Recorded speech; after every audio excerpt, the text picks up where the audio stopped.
My name is Felice, and I'm the Happy Star Wars guy. And today we're going to cover the Rise of Skywalker. The Rise of Skywalker is the conclusionary movie of the Skywalker saga, which started with A New Hope, or also known as Star Wars, in 1977, and told us a story about Luke Skywalker originally. And then later, we found out the story behind Anakin, or Darth Vader, as we all know him, Luke Skywalker's dad. And then we get Disney taking over and creating the final trilogy of the 9-part series for the Skywalker saga. Now, a lot of people, and I've mentioned before, have had issues with the last few movies, The Force Awakens, The Last Jedi, and I've shared with you in my videos why I enjoyed them. And most recently, The Rise of Skywalker got mixed reviews on premiere night. And then later, it got a bad review by Rotten Tomatoes, and a lot of people had issue with that. I've read through some of the critiques, and I don't agree with them. I really enjoyed Rise of Skywalker. Rise of Skywalker helped bring closure to an end of a story, an end of a saga, a true saga. Everybody's been waiting for it, and I believe that Rise of Skywalker wrapped up everything really well and provided us a good story that actually looked familiar because it gave us little bits of each mission and brought us all to the end in the conclusion. I think the movie successfully did a good job. Would I have done a few things differently? Yeah, we all would have, right? Because we all love and adore the Star Wars saga, and we all have our opinions. However, I think J.J. Abrams did a great job at wrapping up everything, including the fact, and spoiler alert, if you haven't watched the movie, maybe you should stop watching this and wait. Or, if you don't mind spoilers, I'm gonna share some, and hopefully you'll agree with me on some of the critiques. You'll probably disagree with me on the other critiques. Share your comments. Let's talk about it. So, The Rise of Skywalker starts with a storyline. We know that there has been some time that has elapsed, which I'll come back to in one of the other critiques of the movie. But we know time has elapsed. We know that Leia has been training Rey. Rey is trying to hone her powers as a Jedi and use the Force and learn how to do it. And we get marvelous displays of the magnitude of her use of the Force in this movie. Even in the very beginning, we get to see how powerful she is. Probably more powerful than Leia, and certainly powerful enough to give Luke a run for his money. I will admit that, in my opinion. I think she could give Luke a good run for his money. However, the story begins with Rey looking for a dagger to get her to the place where Palpatine is, because they find out that that Emperor Palpatine is still alive and kicking somehow, some way, and they are trying to find out where the transmission is coming from to confirm if Palpatine is really still alive, because he was supposed to die with the Death Star. And lo and behold, we end up at the second Death Star, where Rey is looking for an item to get her to Exegol, the planet of the Sith. Now, here's one of my critiques. Why introduce another planet when there are plenty of other Sith planets out there that have been long held and understood, like Korriban, or Ziost, which a lot of people might not know because it comes from the books. So I'm wondering if they're trying to emulate what Ziost was supposed to be, or if they just decided to create a whole new Sith planet and create some whole new lore. I'm not sure why they decided to do that. That was a little disappointing because it would be nice to see these other planets that we've read about in the past or heard about and see them on the big screen. That would be exciting to me. So that was kind of a bummer for me, but I really enjoyed what they did at Exegol. It had a great it had a great appearance of what a Sith temple would look like. It truly started to unpack how Palpatine was still alive. You can see vats. If you notice closely in the vats on Exegol, you can see a couple of Snokes in there. You can tell that Snoke was created by Emperor Palpatine to embody his spirit for a time. And a lot of you who don't know this, in the past storylines, Palpatine had been cloned, and he transferred his essence over to the clone every time a clone was destroyed. So this is a very plausible ending. It's not out of the ordinary. It was written to go off other stories that were written in the past and kind of create something new, which can be appreciated. So Emperor Palpatine is alive. Rey starts to question her abilities. She goes off into exile after she makes several, in her opinion, grave mistakes of using her power. And she just wants to hide from everybody so she doesn't harm anybody she loves with her power because she doesn't have the control she needs. However, Luke's Force Spirit comes in, whips her into shape, and brings her back into battle. It was really fantastic to see how this all unfolded. Of course, we get glimpses in the trailers. They do tap into C-3PO's memory because they need him to translate what's on this dagger that they find because it's written in Sith language, and he is forbidden to translate Sith. So that's really interesting too. That is one actual inconsistency, if there ever was an inconsistency, because why would that program be in C-3PO? Did Anakin truly make C-3PO, or did he find it and upgrade it? And that is part of C-3PO's original programming. He couldn't read the Sith lore. He couldn't translate it technically, and he wasn't allowed to. What's up with that? That's one thing I have an issue with, actually, of all the things in the movie. However, I overlooked it. I enjoyed the sequence of them going into C-3PO, the heartfelt goodbye that he does. And again, like I said, there's a lot of spoilers. C-3PO ends up living in this one.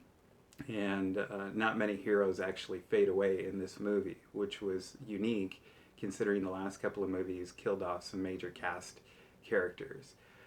Han Solo's ghost comes back to talk to Kylo Ren, which was really different. But maybe it was to display the struggle that Kylo had with killing his father. So that was interesting. The way that Leia died was very interesting, and I think it was well done. It wasn't what I expected, so I enjoyed it.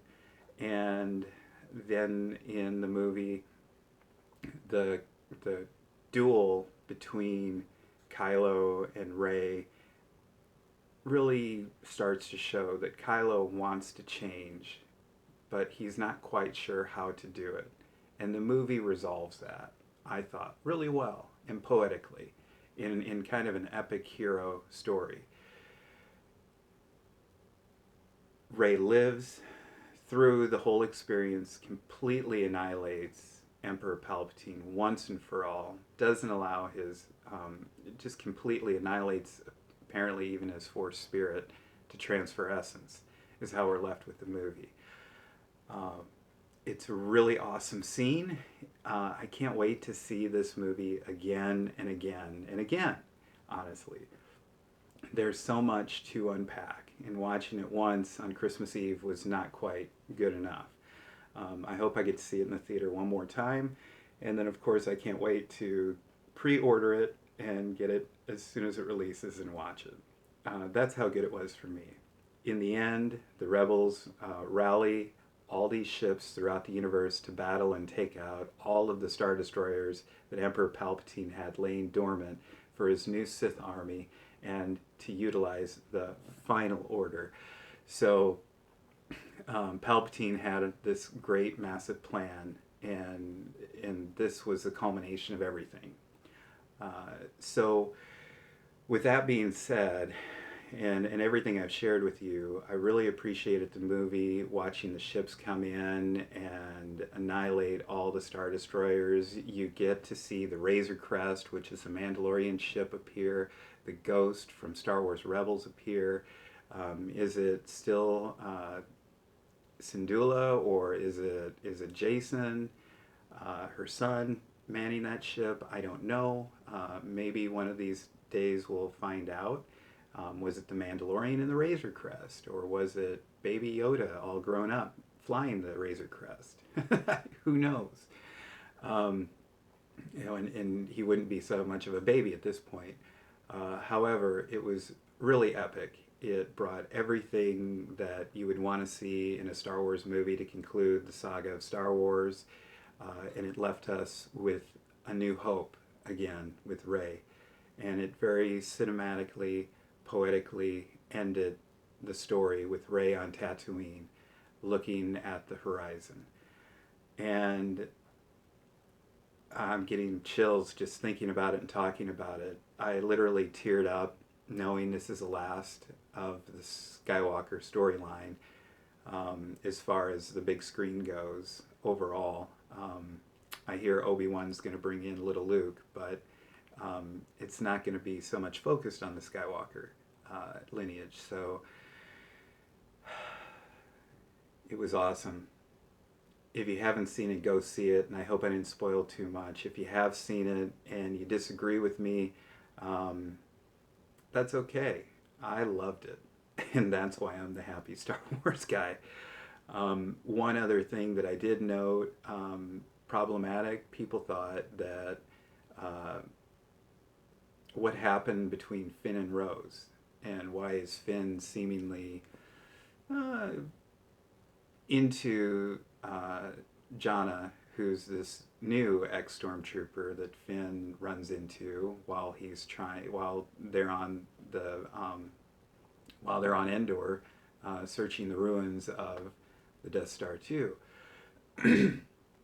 My explanation of this is, one, Finn having the ability to have a relationship, he's exploring probably all of his options, trying to figure out who he is as an individual. So this is normal, bouncing back and forth, confused guy who's falling in love, or thinking he is. The other thing is that we forget the Rise of Skywalker takes place probably about a year after The Last Jedi. So there's been a time lapse, and we know there's a time lapse. We knew there was going to be a time lapse coming into the movie from all the articles. So that's not so much of an issue either, really. I suppose the main issues are Palpatine's back. That kind of is a big issue for some people. However, like I said, it's not actually out of the ordinary for the storyline to have this, because it had it in the past. And I don't know if anybody complained when Dark Empire came out in the comic books, but I don't see the problem in it. I think they did it really well. It was really weird, yet good. It was just, it was really great. I'm trying to think of any other critiques. Other than that, it was an epic story. I just was truly thrilled. I didn't have any issues with how they jumped between different scenes with the different players involved, with the different storylines, because there are several story arcs. The search for Exegol, how to destroy the Empire, and how to get people to help do this fight when there's only like maybe 100, 200 rebels still left for the resistance. And it'll be interesting to see how the Resistance, Star Wars Resistance animated series ends their story, because their story is taking place while all of this is taking place between The Last Jedi and The Rise of Skywalker. So, with all that being said, again, I would say this isn't my favorite Star Wars movie, but it certainly is in the top. I actually would say this is in the top five for sure. It's not towards the end. I would actually say, if I were to give an order of my favorite Star Wars movies, it would be Return of the Jedi, Empire Strikes Back, Star Wars, and I know these are a little backwards. I really did enjoy Phantom Menace, and I would say after that, Rise of Skywalker. Uh, I enjoyed Phantom Menace because it reintroduced the Sith, and it introduced the Rule of Two. I think that Rise of Skywalker took away the Rule of Two. Obviously, we're in this almost a coliseum where all these Sith followers are. So it kind of was like Emperor Palpatine was taking all of the history of the Sith and culminating it with what he thought the Sith should be, which was actually done in another storyline with Darth Krayt. So some of the themes within the Rise of Skywalker movie, I would say, are fully appreciated if you know all of the Star Wars lore. You can honestly say, hey, they did their research and they tried to reinvent it in the way that it would make sense with the movie, and I think they did a good job. So anyway, thanks for tuning in this week, and next week I'll conclude my review of The Mandalorian fully and completely now that the last episode is out. But I wanted to share with you my thoughts on The Rise of Skywalker today. Thanks for tuning in. If you're new, please like and subscribe and help share it along, and go watch my other videos and tell me what you think. I love the dialogue that I have with the people that are commenting. So thank you very much, and may the Force be with you.